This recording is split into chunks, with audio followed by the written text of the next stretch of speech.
Bonjour à toutes et à tous. Bienvenue pour ce rendez-vous de l'ActiveBox. Bienvenue.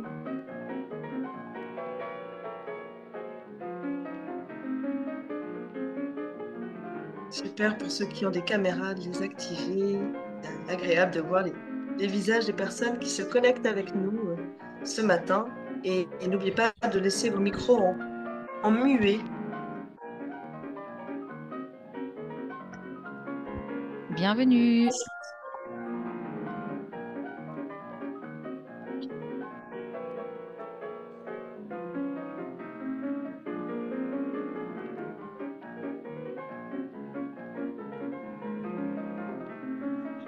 Bonjour. Bonjour, Anaïs. Bonjour. Bonjour. Bonjour. Bonjour. Bonjour. Bonjour. Bonjour. Bonjour à vous tous.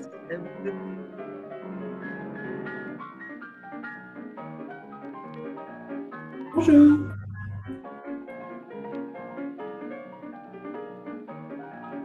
Bonjour. Bonjour, bienvenue pour ce Bonjour. rendez-vous de l'ActiveBox.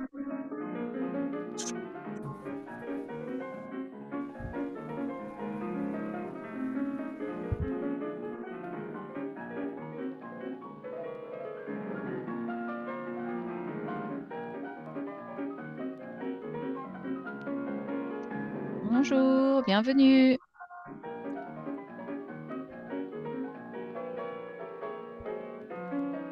L'accueil en musique pour vous faire patienter. N'hésitez pas à activer vos caméras et pensez bien à mettre vos micros sur muet, s'il vous plaît, pour le confort pour la suite.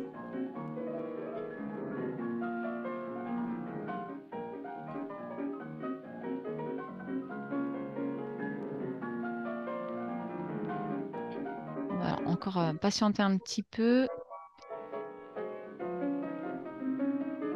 On va attendre de franchir la barre des 200. Hein.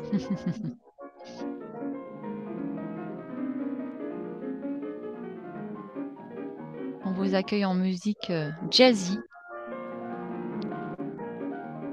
On se réveille tout doucement. C'est plutôt agréable.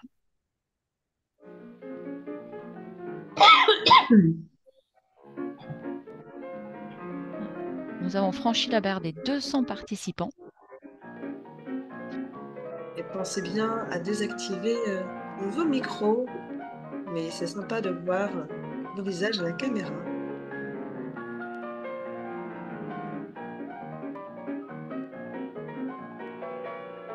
Donc, bienvenue à toutes et à tous pour ce rendez-vous de l'ActiveBox. On va démarrer dans quelques minutes.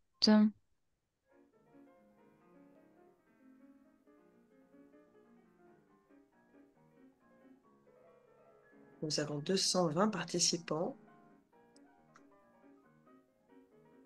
Bonjour à tous. Peut-être est-ce le bon moment Bonjour. pour démarrer. Oui, allons-y.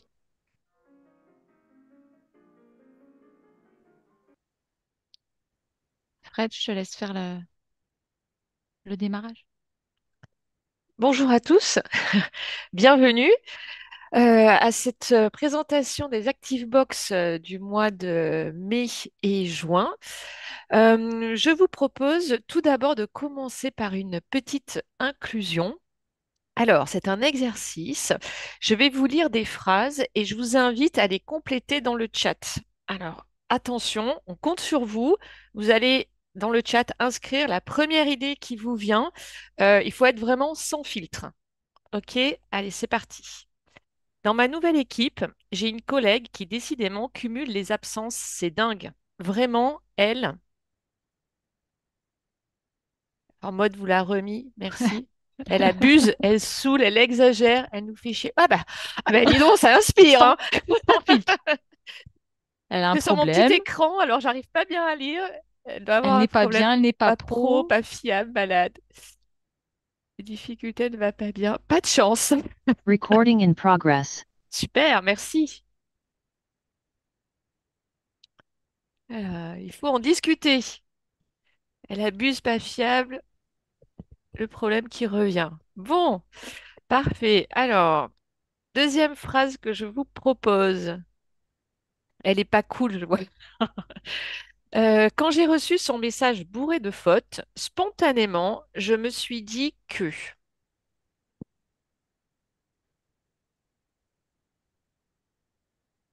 Elle est dyslexique, elle est nulle, elle est pas pro, elle est fatiguée, trouble 10, elle est négligente. Il y en a une qui a Ou fait ça... waouh. Oh, ça pique les yeux, hein. ça fuse, ça fuse. Elle a Mm. écrit trop vite.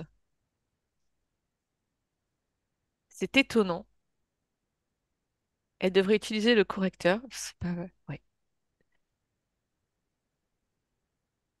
Elle n'est pas en France depuis longtemps. Elle ne se relie pas.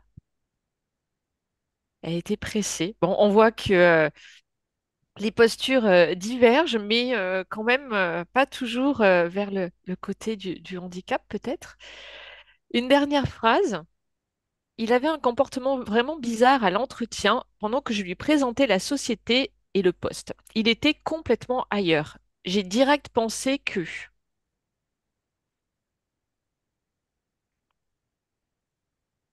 Il qu'il est était bourré. bourré. Ça ne l'intéressait pas. C'était une Qu'il erreur. Il était était fatigué. stressé, qu'il était fatigué. Ça n'allait pas le faire. Qu'il avait besoin d'une pause, qu'il était préoccupé. Il y a Qu'il me comme des testait, que ça le voilà, ferait pas. TDAH, HPI. Ouais, On a ça vu ne des. l'intéressait pas. Ouais, que ça allait être compliqué au quotidien. 10. Ah, il y a Michel qui dit, je lui demande si tout va bien quand même. TSA, TDAH, TDA. Ah là, ça y est, on commence à avoir des acronymes qui arrivent.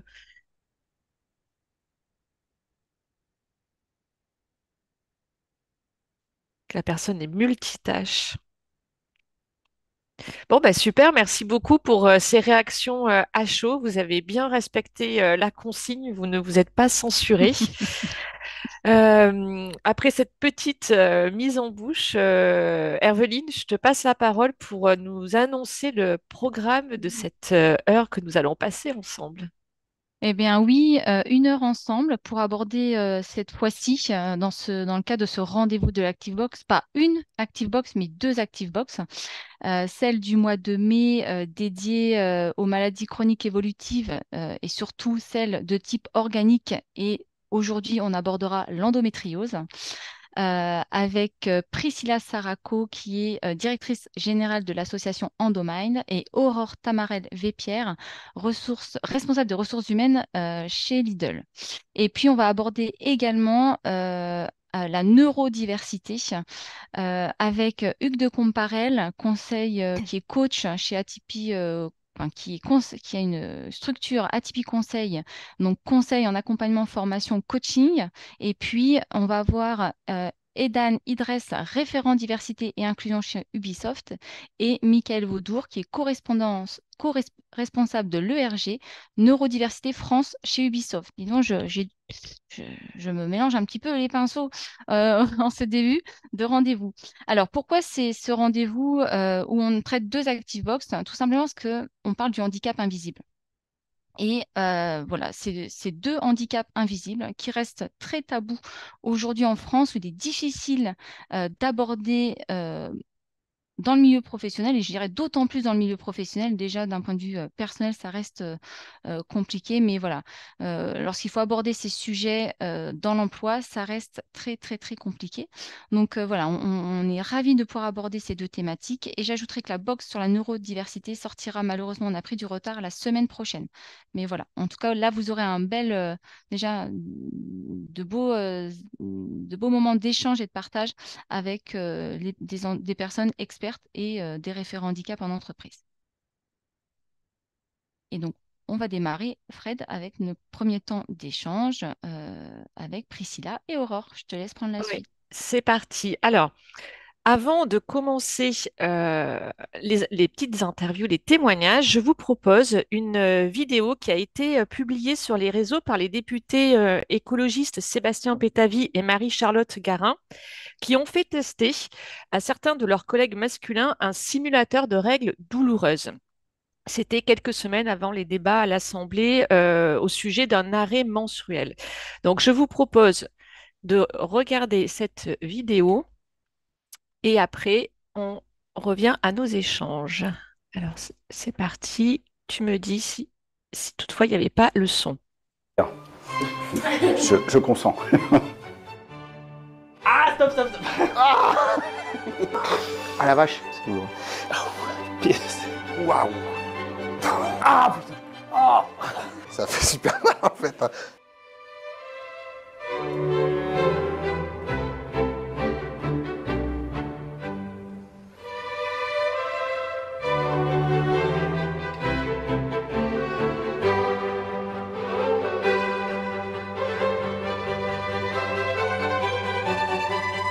Oh, stop. Oh, ah ouais, d'accord. Stop, déjà? Ah ouais, c'est chiant. Ah oui, c'est une douleur particulière, c'est particulier. Qu'est-ce que tu ressens là? Tu sens un peu les décharges? Oui, oui, oui. Waouh. Très désagréable. T'imagines faire une déclaration au cachant? Pas trop là, non, pas du tout. Est-ce que tu vas essayer de lire l'exposé des motifs? Alors, mesdames, messieurs, en France, 15,5 millions de personnes. Entre 13 et 50 ans en même temps. Aïe, ok. Sans menstruer, bordel. Les femmes et les personnes menstruées, ça fait mal quand même. En moyenne, 38 années, c'est douloureux, de menstruation. Elle menstrue 2280 jours. Et utiliseront 11 500 protections menstruelles dans leur vie. Pour un coût estimé entre 8 000 et 23 000 euros. Soit un budget mensuel pouvant aller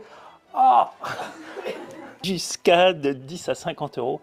Eh, c'est pas mal votre truc là. En France, toujours, l'endométriose touche près de 10% des femmes et personnes en âge de procréer. C'est une maladie complexe aux symptômes variés, mais qui se traduit Par des douleurs durant les règles et les rapports sexuels et les douleurs pelviennes. Ah, ça, c'était corsé là. Pourtant, ça y va. Malgré des symptômes Je vous propose d'arrêter là. Je pense qu'on a bien compris. C'était très explicite. Et donc, merci Priscilla et Aurore pour votre présence aujourd'hui et votre témoignage. Je vais commencer avec vous, Priscilla. Vous êtes directrice générale de l'association Endomind. Est-ce que vous pourriez déjà vous présenter et puis nous dire cette association, pourquoi est-ce qu'elle a été créée, quel est son rôle? Très bien. Merci beaucoup déjà pour l'invitation et de parler de ce sujet qu'est l'endométriose. Donc, Priscilla Saracon, donc, je suis la directrice générale de l'association. Je suis également patiente experte. Donc, j'ai suivi une formation universitaire pour me former en tant que patiente experte. Et donc, notre association, elle existe depuis 2014. En fait, nos 10 ans cette année. Et à la base, elle avait été créée par deux personnes qui souffrent d'endométriose et qui voulaient vraiment faire une prise de conscience autour de la maladie. À l'époque, il y a 10 ans, on n'en parlait pas du tout. Avoir un journal qui publiait un article sur l'endométriose, c'était, même dans un village complètement perdu, c'était une grande réussite. On peut dire que le premier pari, en tout cas, a été réussi, puisqu'aujourd'hui, il y a un média par jour qui parle d'endométriose en France. Donc, il y a vraiment une évolution assez importante. Et donc, notre rôle est notamment de sensibiliser, de faire évoluer le droit des patientes et d'améliorer la qualité de vie et le parcours de soins des personnes qui souffrent d'endométriose. Ok, merci. Donc, on l'a quand même bien perçu dans cette petite vidéo, mais est-ce que vous pourriez quand même nous expliquer ce qu'est l'endométriose, comment ça se manifeste, combien de personnes ça concerne, et surtout aussi quelles sont les conséquences sur l'emploi? Bien sûr. Donc, l'endométriose, c'est une maladie qu'on dit chronique. Donc, aujourd'hui, il n'y a pas de traitement curatif, en tout cas, pour cette maladie. Donc, on souffre et on l'a toute sa vie. C'est une maladie qui est inflammatoire et qui peut être particulièrement invalidante. Elle touche 2 à 4 millions de personnes en France, soit à peu près, on estime, 1 à 2 femmes sur 10. Ça représente 14 millions de personnes en Europe et 180 millions dans le monde, hein. Donc, c'est quand même une maladie qui touche beaucoup de personnes. En fait, qu'est-ce que c'est concrètement? Il s'agit de cellules qui ressemblent à de l'endomètre. Donc, c'est ce qu'on retrouve qui tapisse la paroi utérine, qui normalement est là pour accueillir un embryon dans le cadre d'une grossesse. Et quand il n'y a pas de grossesse, ça se désagrège, ça devient les règles. Et dans le cadre de l'endométriose, on va retrouver ces cellules-là ailleurs dans le corps. Donc, on peut en retrouver notamment sur les trompes, les ovaires, sur des ligaments. On peut en retrouver aussi sur des intestins, sur la vessie. En réalité, on en a même retrouvé sur tous les organes du corps. On en a même retrouvé au niveau du cerveau, du cœur. Ça reste très, très rare, hein. C'est beaucoup plus localisé normalement dans la zone pelvienne, hein, dans le bassin et au niveau de ces organes-là. Mais pour autant, on en a retrouvé partout dans le corps. Ce qui est assez singulier avec cette maladie, c'est qu'on dit qu'il y a autant d'endométriose que de personnes touchées, puisqu'il y a une variabilité des symptômes qui est assez importante.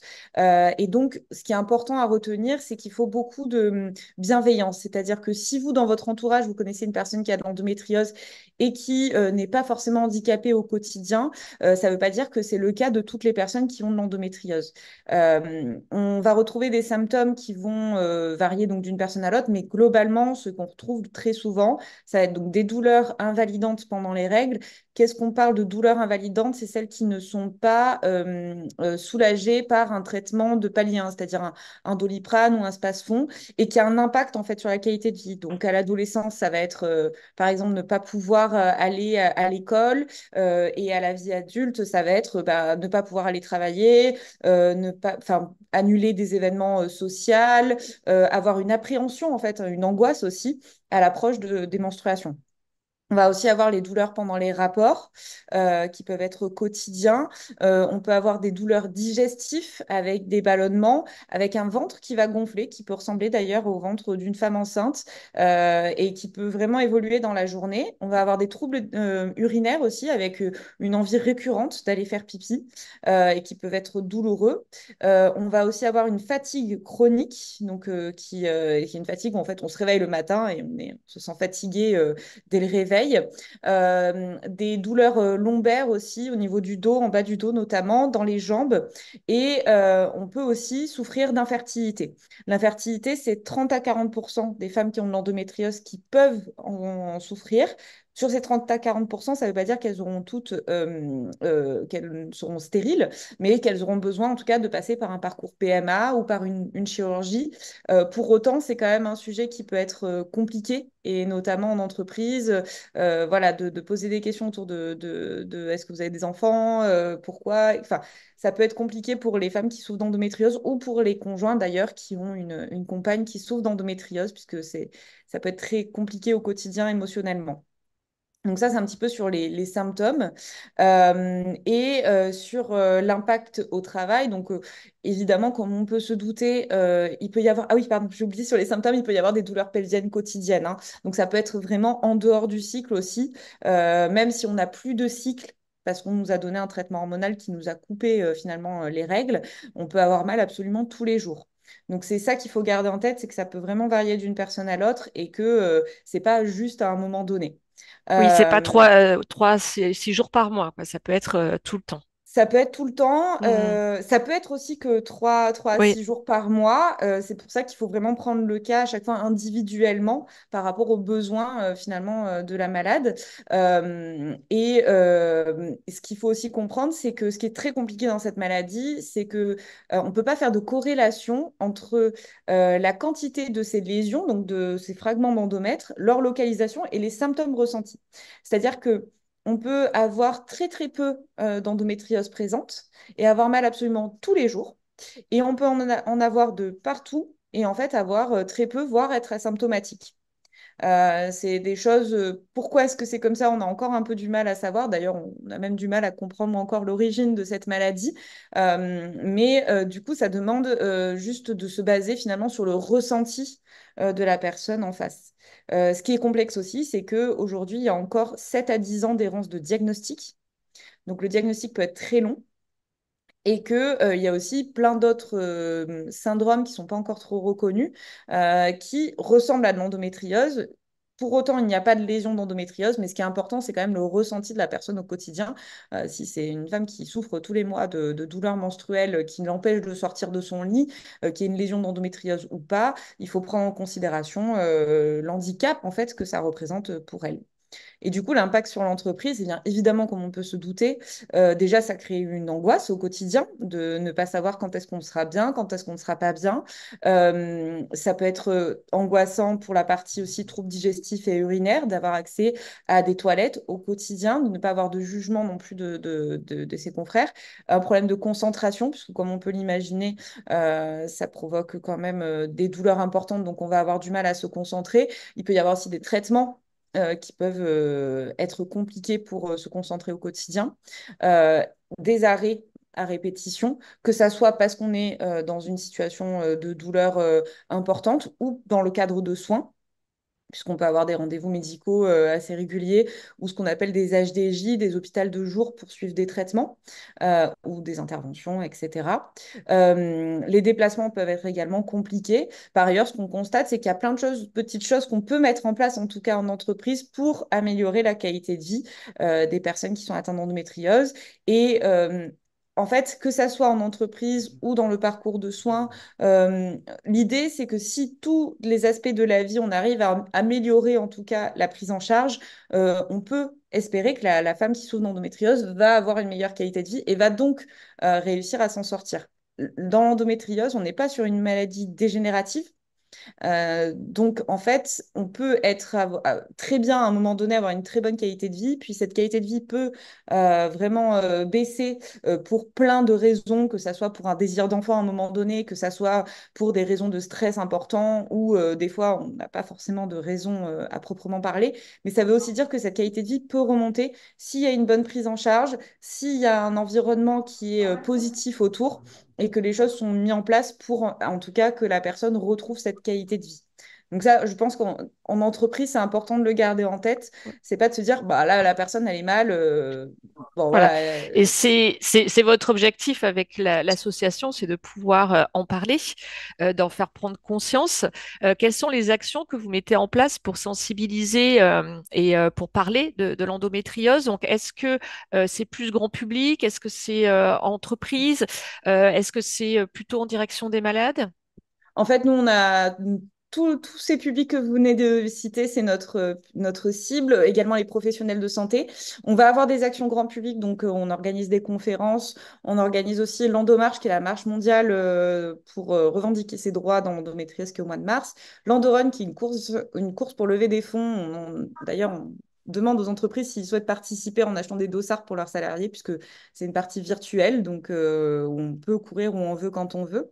Et on va effectivement participer à des sensibilisations en entreprise pour expliquer ce que c'est l'endométriose, comme là on fait ce matin, mais aussi essayer de trouver des solutions concrètes qu'on peut mettre en place pour améliorer la vie de l'ensemble des collaborateurs. Comme je le disais, il y a les personnes atteintes d'endométriose, il y a aussi leurs conjoints, leurs conjointes, il peut y avoir aussi des parents de jeunes filles atteintes d'endométriose, et ça a un impact sur leur qualité de vie au travail.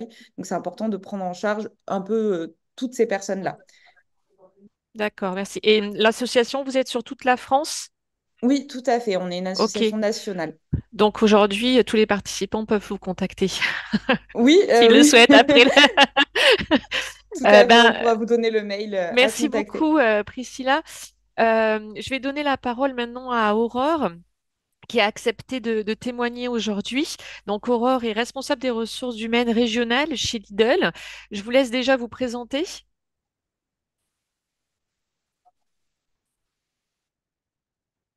Alors, bonjour à tous et merci du coup de m'avoir permis d'en parler sur les deux casquettes en tant qu'atteinte effectivement d'endométriose et d'adénomiose, puisque du coup j'ai les deux maladies, et également en tant que responsable RH. Donc j'ai 38 ans, j'ai un petit garçon de 6 ans et j'ai eu un parcours pas évident, parce que comme peut le dire Priscilla juste avant, c'est un parcours qui n'est pas simple quand on est atteint d'endométriose et d'adénomiose. Je travaille depuis près de 17 ans dans les ressources humaines. Et ça va faire un peu plus de 8 ans, on va dire, que ma maladie a été identifiée et reconnue salariée RQTH, du coup, depuis quelques mois, puisque ça a été un parcours assez long pour pouvoir monter le dossier. Et j'ai également une carte mobilité inclusion qui m'a été allouée en même temps que la RQTH. Très bien. Pour parler de mon métier en tant que tel, je gère un peu plus de 2100 salariés sur notre direction régionale, avec 58 supermarchés, une plateforme logistique et une direction régionale. Et donc, un peu plus de 50% de femmes parmi nos effectifs. D'accord, merci. Donc, pour répondre à des questions que j'ai vues passer dans le chat, endométriose et RQTH, oui, c'est possible. Et puis, travailler, avoir un poste de cadre avec de lourdes responsabilités, c'est possible aussi. Aurore, on sait que c'est pas évident parce que ça touche l'intimité. Et pourtant, vous avez accepté de témoigner aujourd'hui. Quelle était votre motivation?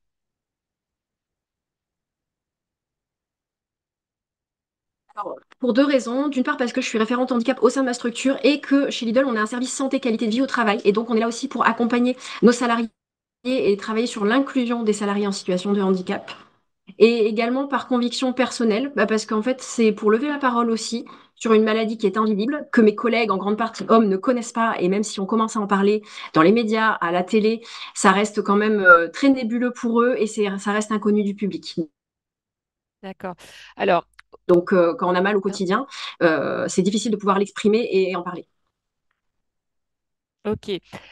Vous en parlez librement aujourd'hui en entreprise, mais c'est pas toujours simple quand on est cadre de devoir concilier avec cette pathologie. Oui, ouais, je suis d'accord parce qu'on a beaucoup plus de barrières. Alors, c'est déjà pas simple pour un salarié, entre guillemets, un employé. Mais alors, quand on est cadre, on est observé de très près et les barrières sont d'autant plus importantes et je peux le voir au niveau de collègues qui sont très réticents, qui ont d'autres pathologies qui pourraient être reconnues mais qui ne font pas la démarche parce que on doit être exemplaire, on a peur d'une étiquette. Il y a toujours de bonnes raisons pour ne pas en parler ou faire la démarche. D'accord, donc ça reste encore tabou de se déclarer, de faire les démarches. Votre entreprise, Lidl, est engagée sur le sujet du handicap, hein, vous l'avez dit, vous êtes référente handicap. Est-ce que vous pourriez nous expliquer les actions que vous pouvez mener envers les collaborateurs et du coup notamment sur l'endométriose? Alors,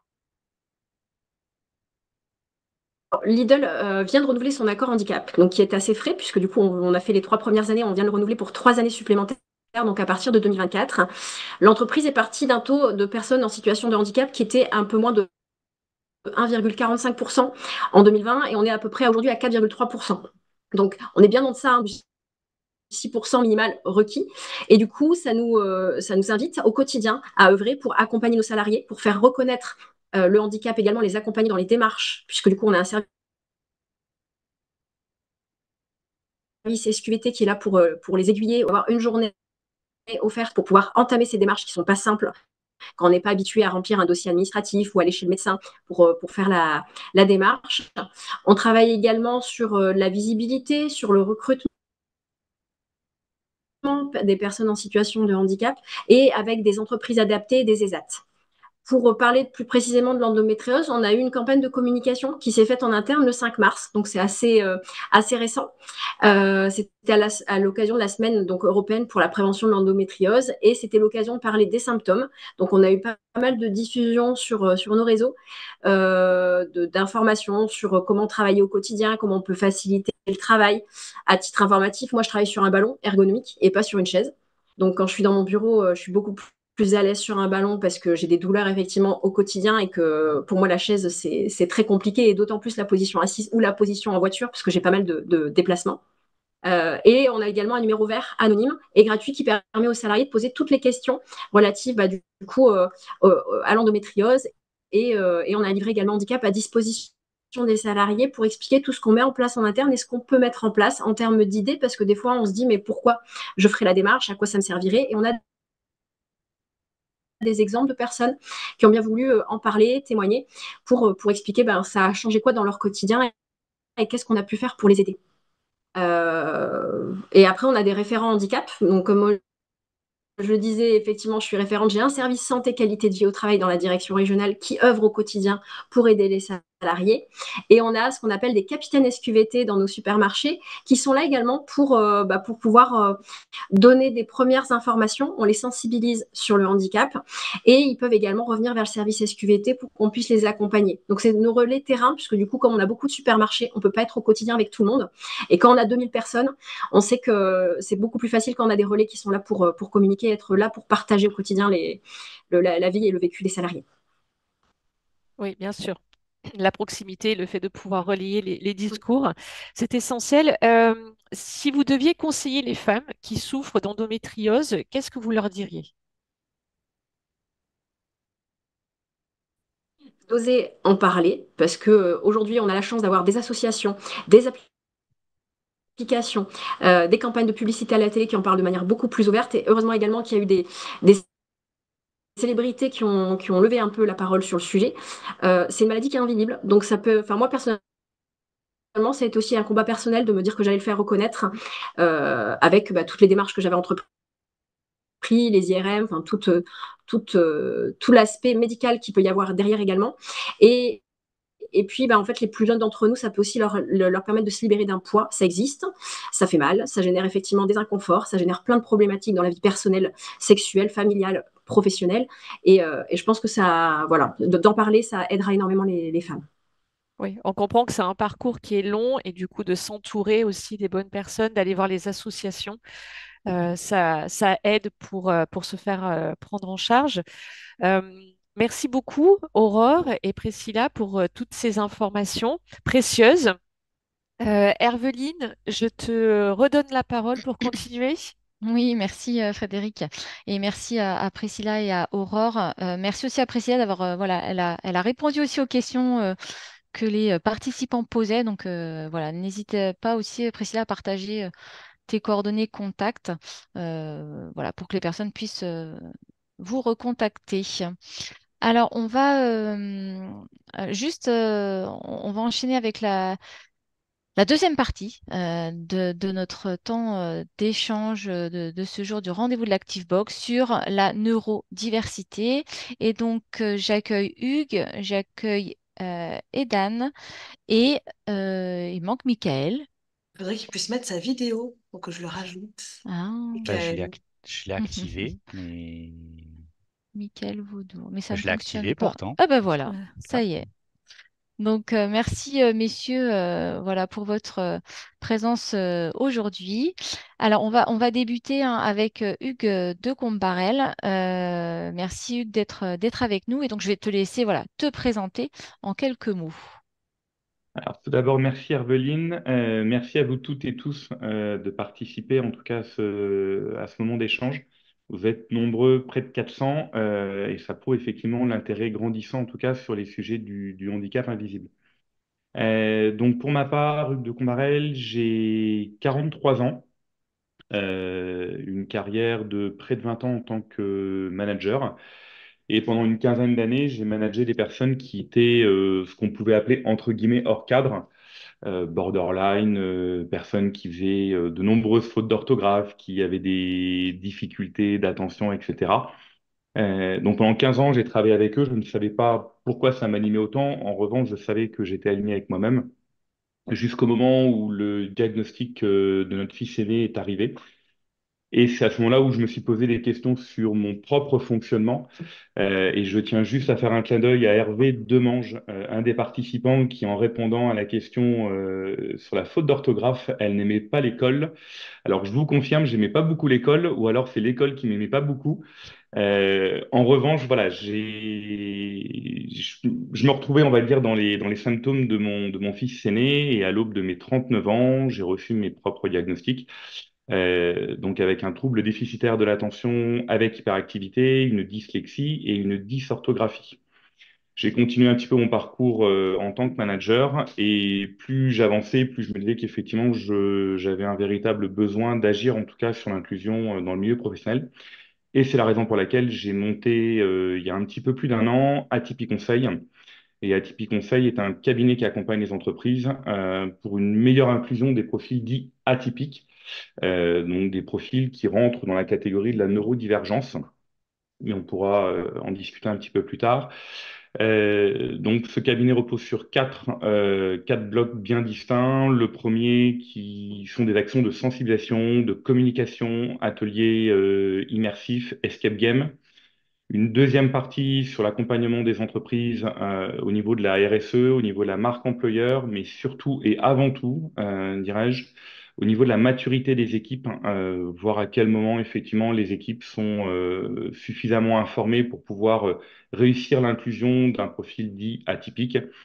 Un troisième bloc qui est un aspect de formation, et l'ensemble des formations ont été co-créées avec une psychologue, une psychomotricienne ainsi qu'un psychiatre, parce que ça reste des diagnostics médicaux quand on parle de TSA, quand on parle de TDAH et quand on parle de troubles 10. Et effectivement, comme tu disais tout à l'heure, Herveline, je suis coach professionnel, job coach, c'est-à-dire que j'interviens également dans les entreprises au moment de l'embauche d'un collaborateur présentant un handicap 10, TSA ou TDAH, pour qu'il trouve justement ses repères, ses outils, afin en tout cas de réussir pleinement son entrée dans les entreprises. Donc voilà. Alors, Maud vous a partagé hein, dans le chat ces acronymes parce que alors on s'y perd, hein, donc c'est Oui, bien alors je vais revenir dessus. voilà.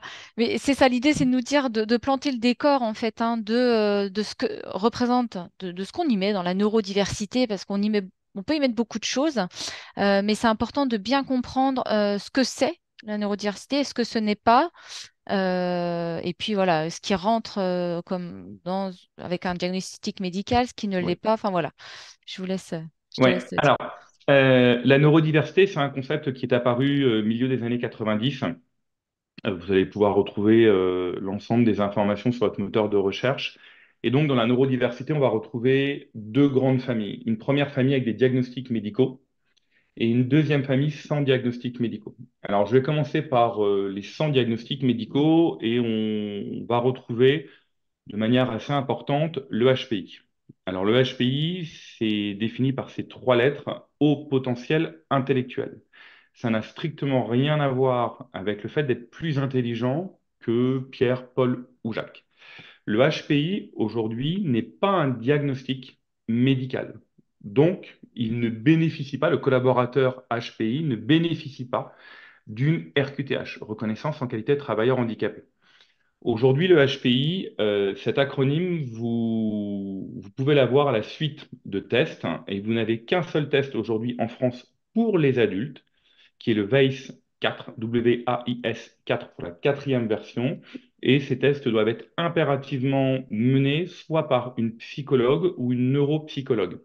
Donc tous les tests que vous allez trouver sur Internet qui sont commercialisés à des prix assez exorbitifs par des cabinets spécialisés dans le HPI, s'il n'y a pas de psychologue ou de neuropsychologue dans le cabinet, ces tests-là, aujourd'hui en France, ne sont pas homologués. Ça, c'est un premier point qui est extrêmement important.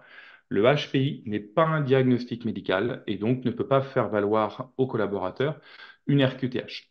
Ça, c'est une première catégorie dans la neurodivergence. Ensuite, vous avez la seconde catégorie qui bénéficie de diagnostics médicaux, sont reconnus comme des handicaps et donc peuvent faire valoir aux collaborateurs une RQTH, une reconnaissance en qualité de travailleur handicapé. Dans cette grande famille, vous allez retrouver trois grands profils. Premier, vous allez retrouver ce qu'on appelle familièrement les troubles 10. Et dans les troubles 10, on va retrouver la dyslexie, et certains d'entre vous ont répondu tout à l'heure par rapport aux fautes d'orthographe, la dyslexie, la dysorthographie. Oui, et ça rentre dans la catégorie des troubles des apprentissages. Dans les troubles des apprentissages, on va retrouver donc effectivement la dyslexie, on va retrouver la dysorthographie et on va retrouver la dyscalculie. La dyslexie, on prend parfois des raccourcis en disant que c'est l'inversion des lettres. Oui, effectivement, sous la dyslexie, vous avez 6 sous-catégories. Alors, on ne va pas avoir le temps aujourd'hui de pouvoir énumérer l'ensemble de ces sous-catégories, mais sachez que voilà, ce n'est pas uniquement l'inversion de lettres. Vous avez la dysorthographie, qui est effectivement des difficultés d'apprentissage au niveau des règles grammaticales, de syntaxe lexicale, etc. Et la dyscalculie, et là c'est pareil, on va toucher toute la sphère mathématique. On va avoir ensuite la deuxième sous-catégorie. Donc, c'est tout ce qui va toucher à la motricité. Et là, on va retrouver la dyspraxie. Donc, la dyspraxie, c'est le trouble de la coordination des mouvements. Et avec une particularité, vous pouvez avoir également des troubles visio-spatials, c'est-à-dire en tout cas, avoir des difficultés à vous centrer par rapport à un espace-temps, à un espace. Je prends un exemple, vous allez à Paris, vous allez à Châtelet-Léal, vous devez vous rendre dans l'ouest parisien, vous lisez un plan de métro, une personne qui va être dyspraxique visio-spatiale va rencontrer de grosses difficultés à s'orienter dans l'espace. Vous allez avoir ensuite, dans les troubles moteurs, la dysgraphie, donc c'est tout ce qui va toucher sur le geste graphomoteur. Et ensuite, vous avez la dysphasie, et donc là, c'est le langage oral. Soit en émission, soit en réception, vous avez des difficultés à comprendre les différents échanges que vous pouvez avoir. Donc ça, c'est pour la partie des 10. Ensuite, vous avez le TSA, donc le trouble du spectre de l'autisme. Alors là, il y a quasiment autant de diagnostics de posés que de personnes recevant le diagnostic. Il y a de multiples formes. Et d'ailleurs, c'est bien le terme trouble du spectre. Un spectre, pour rappel, vous avez une ville, vous avez la lumière primaire qui arrive, et ensuite vous avez une décomposition sur les différentes couleurs. Le TSA aujourd'hui donc, est reconnu comme un handicap et vous avez 3 niveaux bien distincts sur le TSA. Le premier, c'est vous avez un besoin de soutien léger, un soutien intermédiaire et un soutien important. Et ensuite, vous avez le TDAH, donc le trouble déficitaire de l'attention avec ou sans hyperactivité. Le dernier H est vraiment important parce que vous touchez l'hyperactivité motrice. Vous avez parfois des personnes présentant un TDA qui n'ont pas une hyperactivité motrice. Ça reste donc un diagnostic médical bénéficiant d'une reconnaissance en qualité de travailleur handicapé. Et là, on va retrouver 3 grands symptômes, 3 grands critères diagnostiques. La première qui est des difficultés d'attention, c'est-à-dire que vous avez tendance à oublier vos clés, vous faites chauffer de l'eau pour les pâtes, vous partez sur une autre activité, vous oubliez que l'eau est en train de bouillir. Vous avez le deuxième critère qui est l'impulsivité et l'inhibition. Vous avez tendance parfois à couper les phrases en réunion, vous avez tendance à ne pas avoir de filtre dans les différents codes sociaux au niveau de votre hiérarchie, au niveau de vos managers. Et vous avez un troisième point qui est l'hyperactivité cérébrale, c'est-à-dire que votre cerveau marche H24. Il est perpétuellement en ébullition. Vous passez d'une idée à une autre et je vous partage juste entre guillemets, un retour d'expérience. Il m'est arrivé il y a quelques mois d'avoir le cerveau en ébullition, d'avoir une insomnie nocturne. Et je avais regardé dans la journée un reportage sur les pingouins. Et ça m'a pris pas loin d'1 heure et demie à savoir si les pingouins avaient des genoux. Alors, n'allez pas rechercher, mais effectivement, les pingouins ont des genoux. Et voilà, c'est typiquement ce qu'un TDAH peut vivre au quotidien ou alors sur des réveils nocturnes. Bah, écoute, merci beaucoup, Hugues. Voilà, Je crois que Hervé. tu as posé le cadre et c'est important aussi parce que voilà, c'est très complexe et voilà, c'est bien de s'approprier toutes ces, enfin, d'avoir les vraies réponses. Alors, on va enchaîner avec Edan et Michael. Donc, je vais vous laisser vous présenter, monsieur, qui vous êtes et quel est votre poste. Voilà, que faites-vous chez Ubisoft? Bonjour à toutes et à tous. Du coup, je vais commencer par me présenter. Moi, c'est Edan. Mes pronoms sont il, lui. Je travaille depuis un peu plus de 3 ans maintenant chez Ubisoft et je suis Project Manager Diversité, Inclusion et Accessibilité.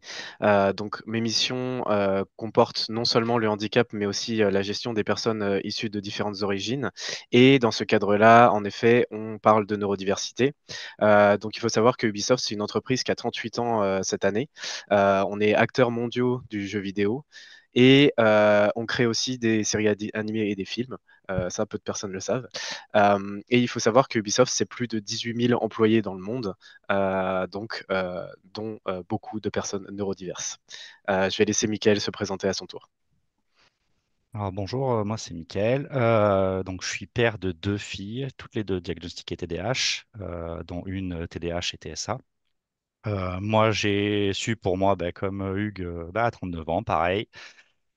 Suite au diagnostic de ma fille, j'ai mis un petit moment avant de vouloir vérifier. J'ai su 2 ans plus tard par des bilans.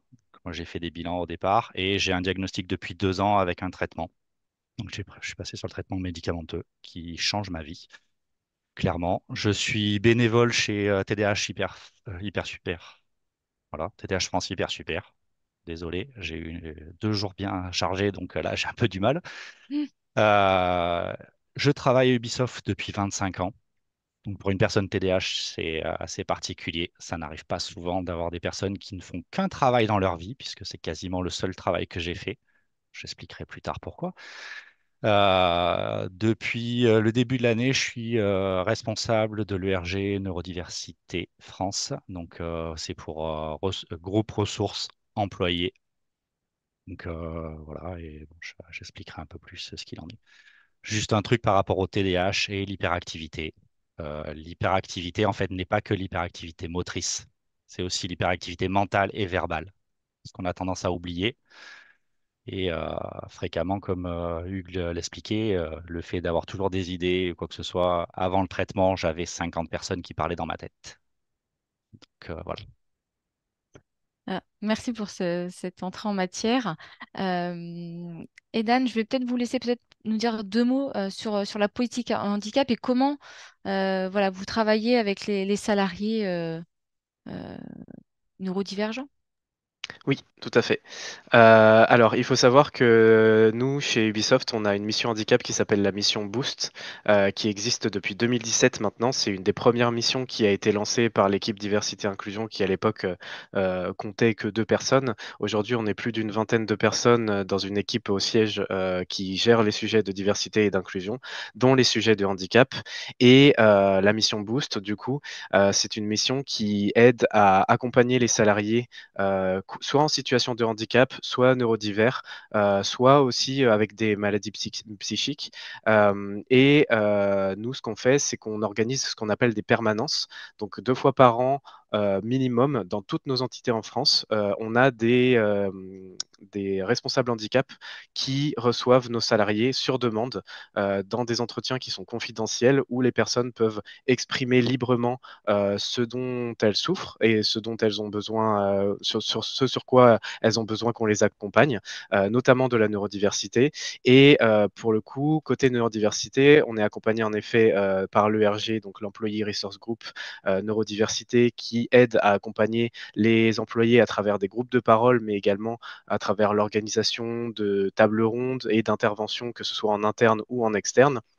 Et également, on a des formations qui sont mises en place pour sensibiliser non seulement nos équipes de recrutement, mais aussi nos équipes de ressources humaines dans leur globalité et bientôt nos managers qui vont également être formés non seulement au sujet du handicap dans son ensemble, mais aussi sur le sujet de la neurodiversité, parce qu'il faut savoir que chez Ubisoft et dans les entreprises du jeu vidéo dans le monde de manière générale, on a une surreprésentativité non seulement des handicaps invisibles, donc on a peu de personnes qui sont visiblement en situation de handicap, qui ont un fauteuil roulant ou des béquilles, mais on a beaucoup de personnes qui ont des handicaps invisibles, d'où la nécessité pour nous de créer cette mission Boost où les gens puissent venir nous voir, parler de leur situation et surtout nous demander des aménagements de poste. Donc ça peut être des aménagements du temps de travail, de la fiche de poste, des missions qui leur sont attribuées, mais aussi de l'environnement de travail à travers du matériel ergonomique par exemple.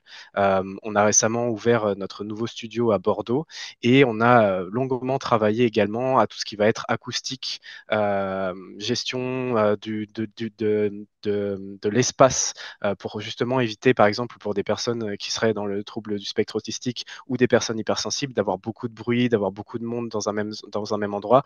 Et on a déjà des retours qui sont très positifs à ce sujet-là. Donc la mission Boost, ça englobe tout ça, mais également la gestion de nos candidats et candidates. Chez Ubisoft, on a des personnes qui candidatent pour nos postes.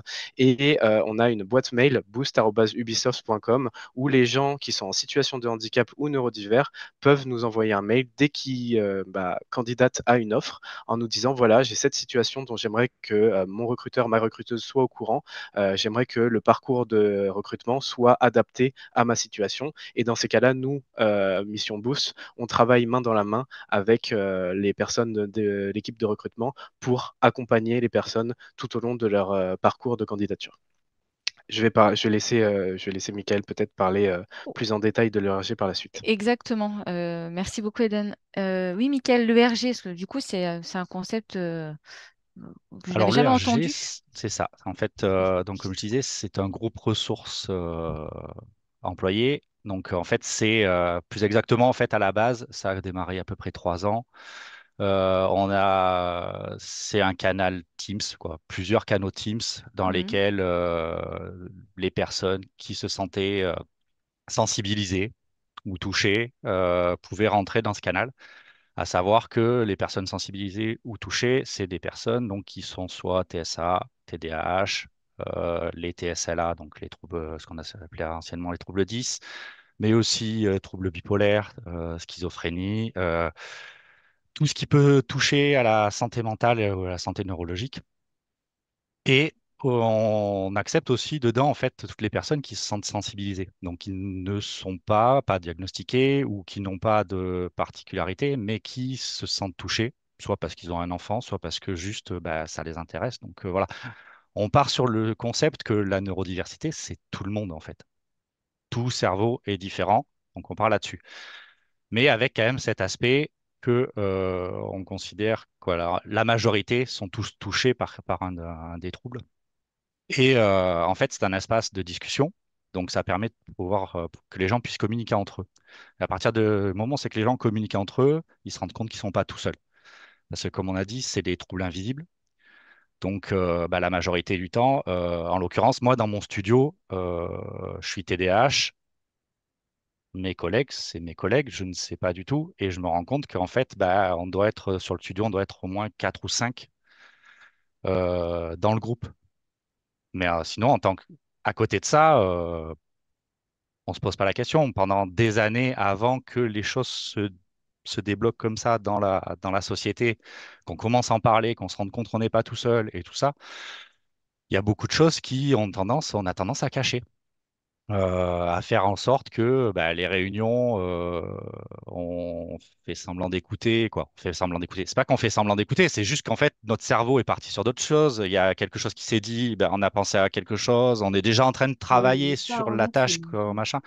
Donc tout ça, ça part dans tous les sens. Et ça, on n'ose pas le dire. Et à la fin de la réunion, on se demande si on a accepté un travail qu'il fallait pas, si machin, un compte rendu, et ce genre de choses. En fait, le fait d'avoir les ERG, maintenant, en fait, ça permet de discuter, de se dire il y a quand même des choses qui a à régler. Donc, et en fait, c'est ça. C'est qu'on ouvre la parole, on discute et on fait remonter les choses après au niveau de la société et on change. Donc, par exemple, les formations dont parlait Eden viennent de ce groupe. C'est-à-dire qu'en gros, les formations ont été créées par des personnes du groupe qui sont touchées.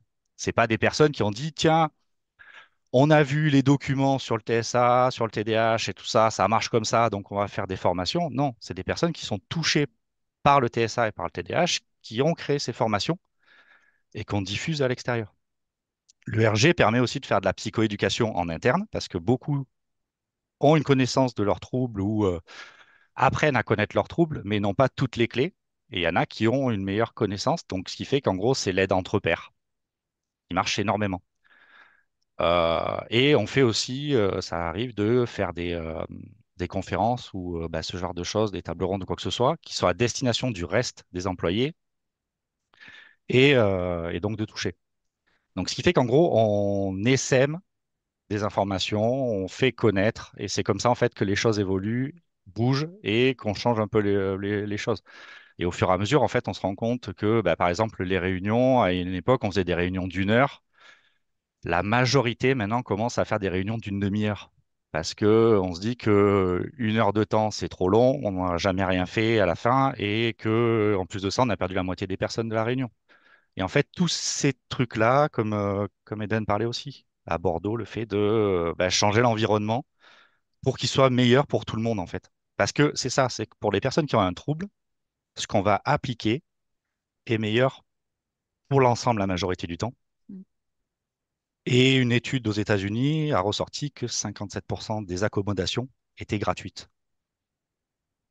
Donc, autant en profiter. Alors, Je c'est vais vrai, essayer de m'arrêter là. Si vous avez des questions ou quoi que ça, sinon je ne m'arrête plus. oui, oui. Non, non, mais c'est ça, c'est l'ERG, c'est aussi voilà, des groupes de parole, on libère la parole, mais on répond à des besoins et on trouve les solutions et on essaie de les mettre en place. Enfin, enfin, vous les mettez en place. Moi, je suis pas Tout chez à vous, hein. fait. Mais c'est ça qui est bien, c'est pas juste un groupe de parole. C'est ça que je voulais vraiment C'est préciser, ça. c'est que derrière, Et il faut savoir que chez Ubisoft, on a maintenant plus de 7 ERG différentes qui couvrent beaucoup de minorités. On a par exemple des ERG pour les personnes LGBTQIA+, des ERG pour les personnes noires chez Ubisoft, etc. Et en fait, ça permet de donner un petit peu plus de visibilité et de parole à des groupes minoritaires qui parfois passent un petit peu sous le radar de la direction. Et ça permet justement de leur donner un petit peu plus de pouvoir au sein de l'entreprise pour qu'elles puissent être aussi acteurs et actrices de leur changement. Alors, Par exemple, l'endométriose dont ça parlait tout à l'heure, le RG femme en parle on parle. aussi pas mal et fait bouger les choses là-dessus aussi. Mhm. Alors, quand on a préparé cette interview, vous m'indiquez, voilà, chez Ubisoft, il y a quand même des profils neurodivergents parce que le métier, enfin voilà, ce que vous proposez, euh, ça switche bien avec. Bah, Euh, une étude en Angleterre a ressorti que 18% des employés du jeu vidéo étaient issus de la neurodiversité. mhm, 10% par exemple chez les TDAH, à savoir que dans la population générale, les TDAH adultes, c'est à peu près 5%, 3,5%. mhm. Donc, ce qui fait que, on se rend compte quand même qu'il y a beaucoup de TDAH qui viennent travailler dans le jeu vidéo. Voilà, dans ce métier. Et- M- et, mais vous m'indiquez aussi qu'il y a beaucoup enfin, il y a beaucoup de changements. Souvent, les neurodivergents, TDAH, voilà, ils ont besoin de switcher aussi de métier. Mais vous êtes resté 25 ans chez Ubisoft. ouais. Comment se fait-je? Ben, en fait, ce qu'il y a, c'est que moi, 25 ans, sur 25 ans, j'ai travaillé sur à peu près 20 projets différents. Donc, j'ai sorti à peu près, je suis sur les crédits d'une vingtaine de jeux. Actuellement, je suis développeur outil, donc je travaille avec au moins 4 langages de programmation différentes. Je travaille sur je ne sais pas combien d'outils différents pour la création des jeux. Donc, ce qui fait qu'en fait, tous les jours, je peux travailler sur un outil un jour, le lendemain, je travaillerai sur un autre avec un autre langage, avec un collaborateur différent en fonction de qui va être la personne qui va utiliser l'outil. Même dans la même journée, potentiellement, si jamais je suis sur du support, à ce moment-là, voilà. Par exemple, sur des périodes intenses où c'est qu'il y a du support à faire à fond ou quoi que ce soit, je peux être très performant. Donc, parce que je vais passer d'une tâche à l'autre très rapidement. Alors, ce qu'il y a, c'est que sur une journée, j'ai peut-être corrigé 50 problèmes.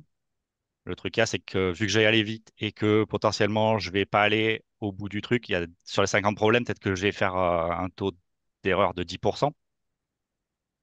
Mhm, Mais dans le même temps que j'aurais fait euh, corriger les 50 problèmes avec les 10% d'erreur, j'ai d'autres collègues qui auront corrigé que 10, 10 problèmes. Donc voilà, c'est mhm. un peu le genre de truc où c'est que j'ai des forces, j'ai d'autres faiblesses. Je suis incapable de faire une documentation, je suis incapable d'organiser quoi que ce soit.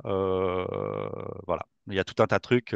Sous médication, j'arrive plus facilement à me poser, à réussir à structurer un peu plus mes idées. Mais si j'essayais de mettre mes idées sur papier, c'est pas possible. Déjà, je les referai 50 millions de fois. Et donc voilà. En Merci tout cas, beaucoup, merci beaucoup. Michael. Merci à tous pour ces témoignages. Alors, on l'a pas fait exprès, hein. Moi, ça a été les femmes d'abord et après les hommes. C'était vraiment très intéressant. Il y a eu énormément de réactions et de questions dans le chat. Je vous propose le mot de la fin avec Priscilla et Hugues. Mais ne vous bridez pas dans le chat, continuez. Vous pouvez aussi réagir. Quel sens pour vous de parler aujourd'hui de maladies chroniques évolutives, MCE, et de troubles des troubles du neurodéveloppement, pardon, TND? Quel lien, quel point de résonance faites-vous? Priscilla, je vous donne la parole. Ah, il faut réactiver votre son. Vous pouvez pas. Ok. Alors, Hugues. Est-ce que vous m'entendez? Oui. Oui. Euh, bon, pour essayer de faire rapide, comme ça, je vais pas trop dépasser le temps et je vais surtout laisser Priscilla avoir le dernier mot de la fin. Les troubles du neurodéveloppement, voilà, on en entend de plus en plus parler. Aujourd'hui, ça représente près de 20% de la population. Donc, pour être très clair, dans chacune de vos entreprises, vous avez potentiellement 20% de votre masse salariale qui aujourd'hui sont neurodivergents, avec des diagnostics posés ou sans diagnostic posé. Et on sait qu'aujourd'hui, à l'image d'Ubisoft, il y a des choses qui peuvent être mises en place qui ne coûtent rien et qui aujourd'hui améliorent grandement la qualité de vie au travail, la performance de chacun de vos collaborateurs. Et plus vous allez en parler au sein de votre entreprise, vous allez voir comme par remontée de capillarité, vous allez avoir des collaborateurs qui vont dire, ah ben oui, moi voilà, je suis dyslexique ou je suis dyspraxique. Donc, n'hésitez pas, surtout, accélérer au niveau de la communication des troubles du neurodéveloppement. Vous verrez que voilà, ça remonte, ça peut remonter très rapidement. Et vous dire qu'aujourd'hui, la mise en place d'étayage spécifique pour les trois typologies de profils qu'on vous a présentés aujourd'hui ne coûte rien ou vraiment pas grand-chose. Reposez-vous sur des experts. Là, vous avez Ubisoft, vous avez la GFIP. Vous avez Atipi Conseil, donc voilà, n'hésitez surtout pas à vous reposer aujourd'hui sur des acteurs connus et reconnus de l'accompagnement en entreprise et partagez en tout cas les retours d'expérience tels que Ubisoft. Voilà. Ok, merci beaucoup. Priscilla, c'est bon, vous avez pu Oui, réactiver? je suis désolée. En fait, mon écran était complètement figé depuis un moment. J'entendais tout, mais je ne pouvais plus rien maîtriser. J'ai réussi. Du coup, merci beaucoup à tous pour votre écoute. Sur la question, en tout cas, de l'endométriose et plus largement des douleurs pelviennes et des douleurs pendant les règles. En tout cas, c'est un problème qui statistiquement nous touche tous, que ça soit directement ou indirectement, que ça soit parce qu'on est concerné nous-mêmes ou parce qu'on a un proche qui est concerné. Et que donc il faut pouvoir tous agir par rapport à ça et essayer d'améliorer la qualité de vie des uns des autres, surtout dans une question de bienveillance et d'écoute. Donc voilà, en tout cas, il y a beaucoup de choses qu'on peut faire et qu'on peut mettre en place. C'est ça le plus important, je pense, à retenir. Et nous, on est très, très ouvertes, en tout cas, pour pouvoir travailler avec chacun d'entre vous pour faire de la sensibilisation. Voilà, donc n'hésitez pas à recontacter tous ces acteurs pour essayer d'améliorer les prises en charge. Encore un grand merci. C'est l'heure qui est arrivée, là, la fin. Oui. Herveline, je te laisse annoncer la Oui. suite. Alors déjà, vraiment merci aux témoins puis aux participants qui vous remercient pour vos témoignages très voilà, je pense que vous pouvez les lire. Les gens sont très très contents de ces échanges, de ce que vous avez partagé et tout en toute transparence. Voilà, il y a pas eu de tabou, hein. Vous avez dit les choses comme elles étaient et je pense que ça a beaucoup plu. Vous retrouverez, alors on n'a certainement pas répondu à toutes vos questions, mais dans l'ActiveBox qui sortira la semaine prochaine, vous aurez bon nombre de réponses à toutes vos questions pour lesquelles aujourd'hui on ne vous aura pas apporté de réponse. Et donc on se retrouve, nous, le prochain rendez-vous de l'ActiveBox le 10 octobre. Et oui, on va parler de la santé masculine et féminine, Octobre Rose et le mouvement Movember. Donc voilà, encore des belles choses à découvrir. En ce moment, comme vous l'avez vu, c'est l'Active Challenge. La semaine prochaine, c'est la troisième semaine de challenge, donc de sensibilisation inter-entreprise 100% digital. Nous sommes à plus de 25 000 collaborateurs sensibilisés en France à l'heure actuelle, donc qui jouent sur notre plateforme de jeu. Et puis, d'autres rendez-vous que la GFIP vous propose sur le prochain instant du réseau des référents handicap qui aura lieu le 18 juin sur handicap et retraite. Voilà, donc je sais que Maud vous a partagé tous les liens dans le chat et bien, il y a un questionnaire de satisfaction également qui a été partagé. Et donc, merci beaucoup, hein. On était pratiquement à 400 participants ce matin. Donc, ça me donne fortement envie de trouver d'autres moments ou de proposer un autre temps pour poursuivre ces échanges. Merci beaucoup, Fred. C'est toujours un plaisir d'animer avec toi. Mais également, merci beaucoup à tous pour tous ces témoignages, pour toutes ces informations très intéressantes. Et effectivement, on voit qu'il y a eu beaucoup de participants, ce qui traduit un réel besoin en entreprise. Donc, on va voir comment on peut y répondre toujours après sur d'autres moments. Merci beaucoup et bonne journée à tous. Bonne journée. Merci Maud Merci, aussi. bonne Et journée. merci à tous les témoins Ouais. de Bonne votre temps. journée.